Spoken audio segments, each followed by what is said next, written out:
ताजमहल के उन 22 कमरों के बारे में तो आपको पता ही है।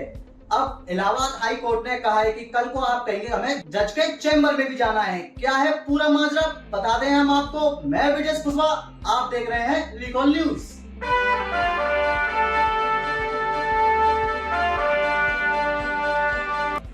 उत्तर प्रदेश स्थित आगरा में ताजमहल के 22 कमरों को खोले जाने की याचिका पर इलाहाबाद हाई कोर्ट की लखनऊ बेंच में सुनवाई हुई।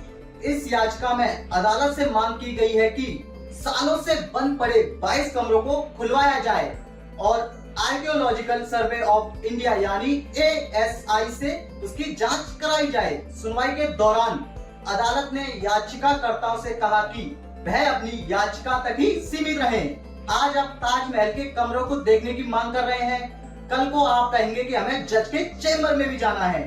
अदालत ने याचिकाकर्ता से कहा कि वह जाएं और MA, NET, JRF करें और उसके बाद शोध में ऐसा विषय चुने। फिर अगर कोई संस्थान उन्हें यह शोध करने से रोके तो हमारे पास आए।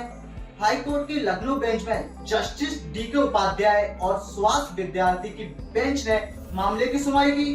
अदालत में सुनवाई में याचिकाकर्ता राजनीश सिंह के वकील ने कहा कि देश के नागरिकों को ताजमहल के बारे में सच जानने की जरूरत है।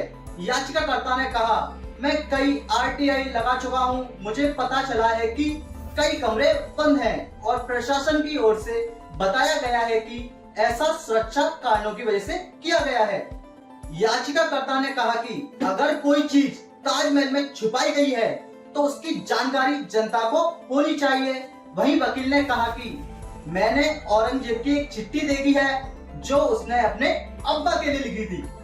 अदालत ने कहा कि याचिकाकर्ता अपनी याचिका तक ही सीमित रहें। आप दरवाजे खोलने के लिए आदेश मांग रहे हैं, आप एक फैक्ट फाइंडिंग कमेटी की मांग कर रहे हैं। इसके जवाब में यूपी सरकार के वकील ने कहा कि इस मामले में आगरा में पहले से ही मुकदमा दर्ज है और याचिकाकर्ता का इस पर कोई अधिकार क्षेत्र नहीं है। वहीं याचिकाकर्ता ने कहा कि मैं इस तथ्य पर बात ही नहीं कर रहा कि वह जमीन भगवान शिव से जुड़ी है या अल्लाह से। मेरा मुख्य मुद्दा तो बंद कमरे हैं और वह हम सभी को जानना चाहिए कि आखिर उन कमरों के पीछे क्या है। इसके बाद 2 न्यायाधीशों की बेंच ने याचिकाकर्ता से कहा कि जाइए MA करिए और उसके बाद ऐसा विषय चुनिए। अगर कोई संतान आपको रोकता है तो हमारे पास आइए। अदालत ने पूछा कि आप किससे सूचना मांग रहे हैं। इसके जवाब में याचिकाकर्ता ने कहा कि प्रशासन से। इस पर कोर्ट ने कहा अगर वह कह चुके हैं कि सुरक्षा कारणों से कमरे बंद हैं तो वही सूचना है। अगर आप संतुष्ट नहीं है तो इसको चुनौती दीजिए। आप MA करिए और फिर NET JRF करिए और अगर कोई यूनिवर्सिटी आपको इस विषय पर शोध करने से रोके तो हमारे पास आइए।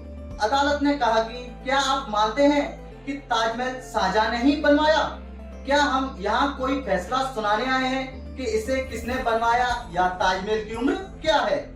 आप हमें उन ऐतिहासिक तथ्यों को बताइए जिन्हें आप मानते हैं। अदालत ने कहा कि याचिकाकर्ता अपनी याचिका तक ही सीमित रहें। आप दरवाजे खोलने के लिए आदेश मांग रहे हैं, आप एक फैक्ट फाइंडिंग कमेटी की मांग कर रहे हैं। याचिकाकर्ता ने कहा कि हमें उन कमरों में जाने की अनुमति दीजिए। इस पर कोर्ट ने तंज कसा कि कल को आप कहेंगे हमें माननीय न्यायाधीशों के चेंबर में जाना है। कृपया PIL सिस्टम का मजाक मत बनाइए। याचिकाकर्ता ने कहा कि मुझे थोड़ा वक्त दें, मैं इस पर कुछ फैसले दिखाना चाहता हूं। इस पर अदालत ने कहा कि ये याचिका मीडिया में चर्चा का विषय बनी हुई है और अब आप ये सब कर रहे हैं। इस मुद्दे पर आप मेरे घर आइए और हम इस पर बहस करेंगे, लेकिन अदालत में नहीं। इसके बाद कोर्ट ने याचिकाकर्ता को 2 बजे तक का समय दिया।